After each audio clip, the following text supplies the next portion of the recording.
Hello everyone and welcome back to Neopets, the Darkest Faerie! It's time to take on the Ixis chieftain once again! Now that he's imbued with the power of, whatever evil power you want to actually put on him. Fire, darkness... I'm not entirely sure myself. So his boss fight is actually very similar to what it was last time. He has the same attacks that he did beforehand with the double axe that he has with him. If he would stop spinning around in a circle and actually do something else, that would also really be helpful in making you actually seem a little bit more threatening than you're supposed to be right now. Because remember, like, the miners are actually like touting up the Ixis chieftain as being this huge force in order to be reckoned with, because he's gonna go and like torture everybody. He's super evil now. Except we can't even spell his name correctly. He's still a Chief Tan. The other thing you can do is freeze him, which makes the fight like completely not even a boss fight. And the one attack that he actually has in addition to that is by doing pretty much a ground pound that makes a whole bunch of fire fall onto the battlefield. Beyond that, though, he doesn't need to be around anymore. So yeah, good boss fight. Good boss fight. Let's get out of here. Let's get the mayor and go. I don't want to be here anymore. However, the way out is kind of the same deal as it was with the Plague Serpent, where you are surrounded by instant death. Instead of swamp water, it's lava, so you have to be very careful about how you jump around in order to get to the mayor. Yeah. It's cool that they're able to do that. It's also cool that the platforming challenges are technically can be more threatening than the boss himself. So now we get to go back onto this other piece of rock that we were on before, where the twinkling was.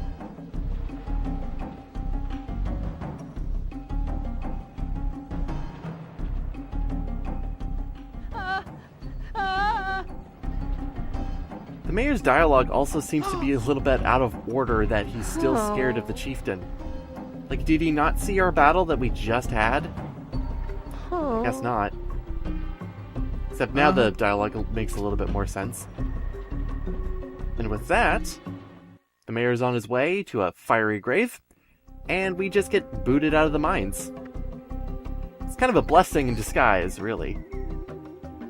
We still have to make our way all the way back, though, but luckily for convenience sake, we're able to take advantage of the zip lines down to our inaccessible location that is way over on the other side of the ridge. What kind of wonderful treasures could be over here? Could it be the one treasure that I'm looking for? No, not really. But there is a Nova Mote and another spot for a Supernova Mote.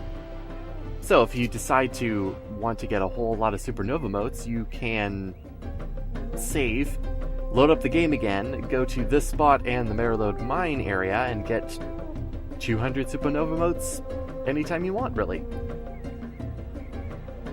That is, if you really think that's actually necessary.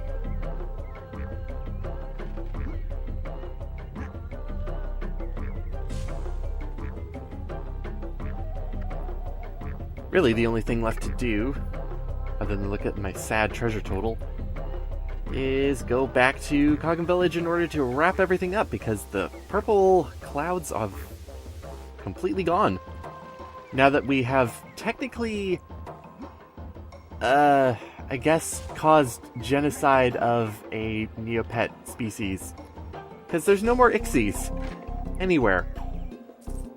Cogham Steppes is replaced with mountain crocobacks, and there's nothing that's really in the mines anymore other than, I guess, Draconex at that point. So yeah, there's just no more Ixis. We killed them all. Hooray! You don't sound very happy about your parents' home. It's like, I'm super glad. Blink 3 times if you need help.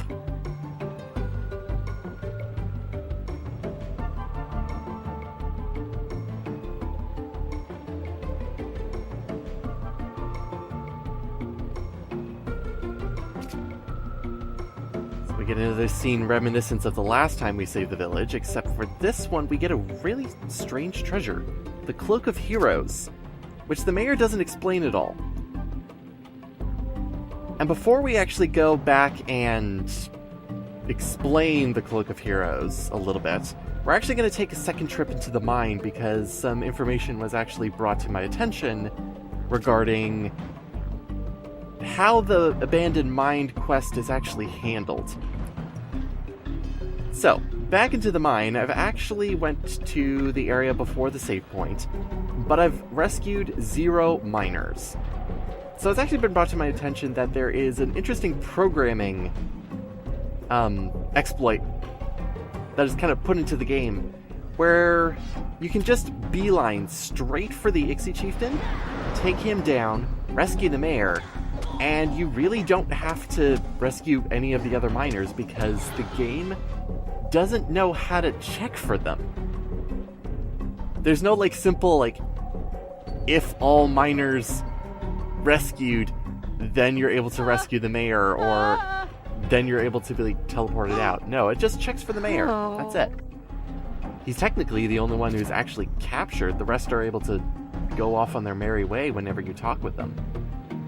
Which brings us back to the same kind of scene that we had before for the Cloak of Heroes.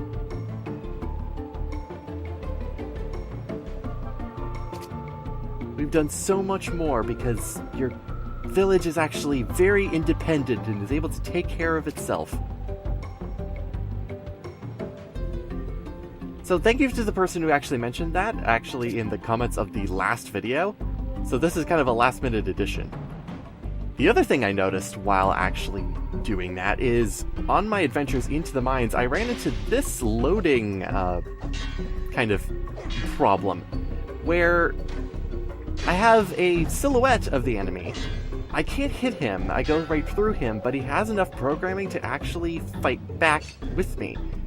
He's not supposed to be there, but I think that has to just do with my PS2's loading capabilities. Another thing to kind of take into consideration, because sometimes I saw Draconax also have those silhouette instances. I think it's just how fast my PS2 reads the disc.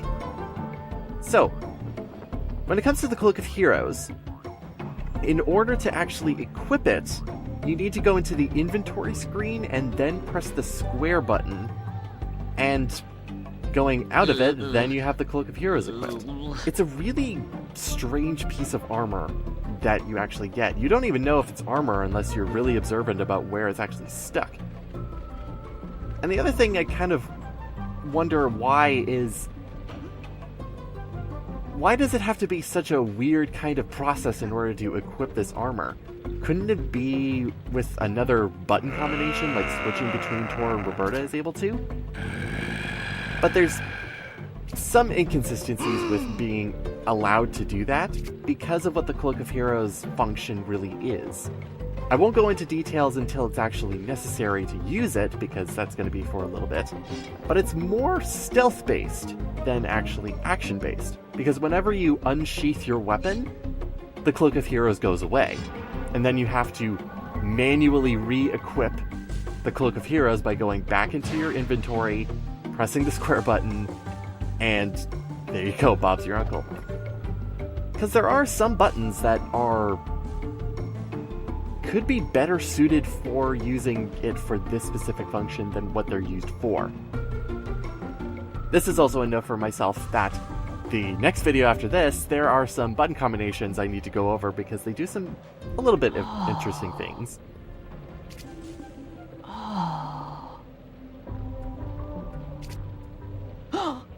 So, the remainder of this video, once we've actually talked to Rose, because she actually has things to say, has to do with the side quests of Cogham. There are not a lot of them, and some of them we actually can't even finish right now due to the order of how we're actually liberating all of the areas. But we might as well get as many of them as done as we can. Also, while doing these side quests, I've noticed some other programming things that have come to mind. So this is an eye-opening video that I actually have done. So first off, talking with Giovanni, he needs a lodestone for his compass to do some more exploring. Mm-hmm. So he pretty much just sends you out into the Draken Ridge caves in order to find out where this lodestone is. Now, I've looked around at guides and different people who have actually done like little blurbs for that side quest. I'll get into it a little bit more detail, but let's just say the lodestone quest is a little bit odd. You can also talk with the mayor, and he mentions that in all the scuffle with the Ixis raiders, his watch got broken. He needs a crystal for it, and he needs to get it repaired. So the first thing we need is a crystal for it. This one also doesn't really tell you where you're able to find a crystal. It all comes down to observing where you could possibly find a crystal. The vague clue being the Cogham Steppes. Where in the Cogham Steppes? Could be anywhere. Could be back in the abandoned mines for all we know. But it's our job in order to go find it. Yeah, good for you. And Gershwin's up here. Keep in mind that Gershwin is up here because I will be making reference to it very, very soon. Especially because Giovanni's down here. Hey, buddy, do you want to know that your buddy is supposed to be, like, up here? Hey, man. Okay.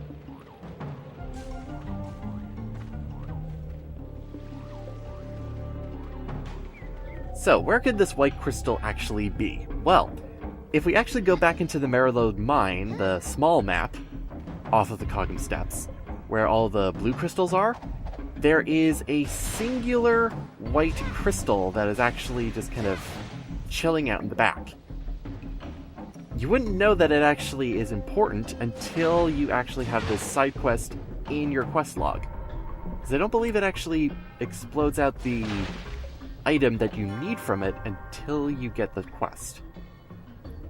So, exploding this one right crystal, you get a shard.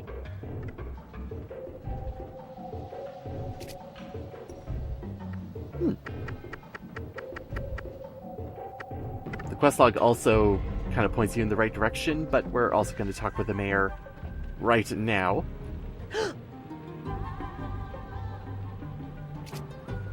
Awesome. Yep, quest is not completed because even though we have the crystal for his watch, he can't fix it himself. So we gotta find a guy named Hubert. Remember anybody who has that name? We have met him. Literally at the beginning of the game. But it'll be a little bit before we can actually get back to Hubert in order to fix his watch. So that is going to be on the back burner. For now, though, let's actually go and check out the shops. Because there are two areas that we can actually go to. One is the weapon shop. Because it actually has the next upgrade for Roberta there. That I honestly keep forgetting about every time I play the game. Because the next place that we're going to go to, we're going to be getting the next tier up from this rod anyway. So, really I'm just showing it off for aesthetic's sake.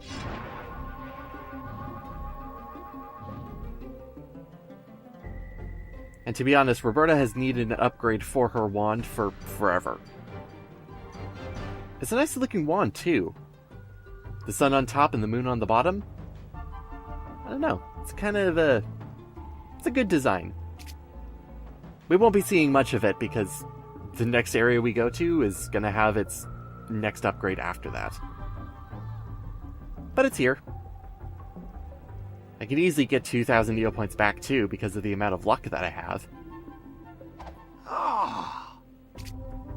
Well, you're not going to craft anything more for me, so I might as well go and see what's going up at the other shop.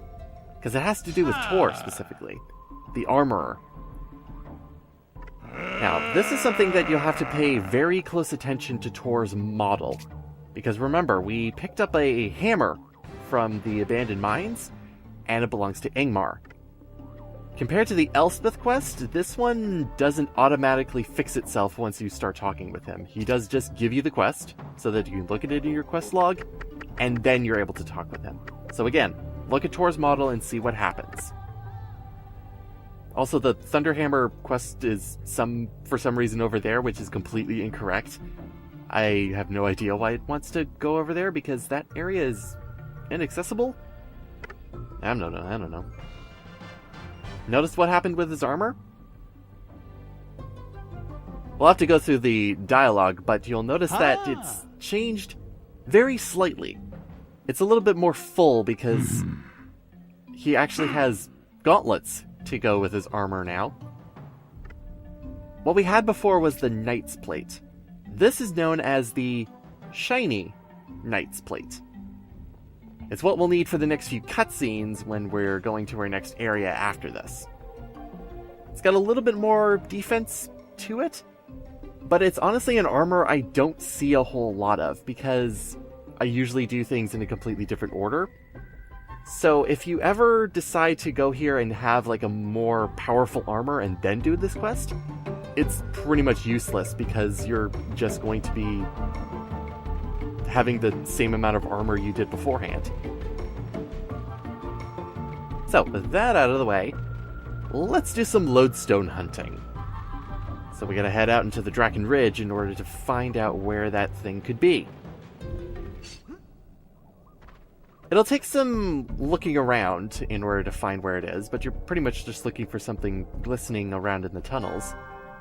The best thing I could really say in order to find this lodestone is that it's close to the old mine door. And you'll also have to be just running around avoiding brutes and giant Draconechs everywhere. There's one brute that just really would not leave me alone when I was going around these trails.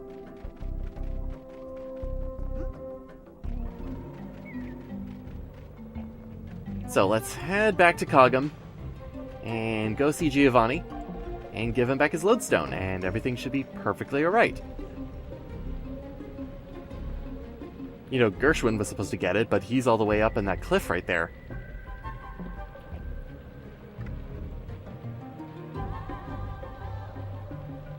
You didn't happen to see him, did you? Are you sure? Because he's, you know, like, he's right up there, Giovanni. He's right up there.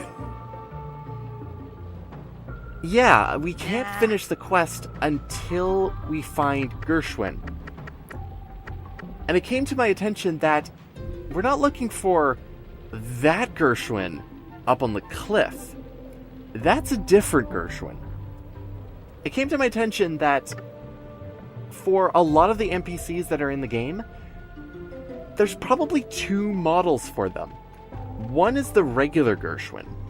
The other one is their purple version in the Purple Clouds. So he's actually talking about Purple Gershwin, who is out on this end of the tunnels, looking out at Draken Ridge proper. I kind of find that a little bit fascinating that there might just be two different models for a lot of the NPCs. Because it would kind of make sense, I guess. Instead of having, like, whatever sort of programming you need to do in order to change their color and their eye effects, you could just make another one and stick them where you need to stick them.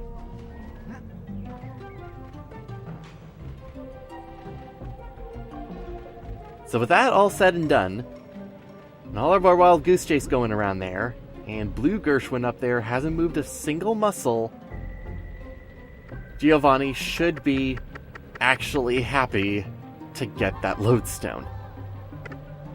My god. Yeah, so this lodestone quest is a little bit odd, just because there really isn't a whole lot to it. People say it's glitched, but it's just looking around really hard for something like that. And the reward for it is 1,600 Neopoints. Not a whole lot. Except that he mentions, I guess, the next destination is ordered to repair the compass by going to the Werelip Woods, of all places. Or at least Gershwin's going to. Now, would that be Blue Gershwin or Purple Gershwin? I don't know. But that is going to be, off to adventure, our next destination. We need to go and get Illisen's charm, and it's about time that we actually do so. So, all that said and done, no more to do in Cogham right now. I'll see you next time, everyone, as we go and begin our trek through the Wereloop Woods.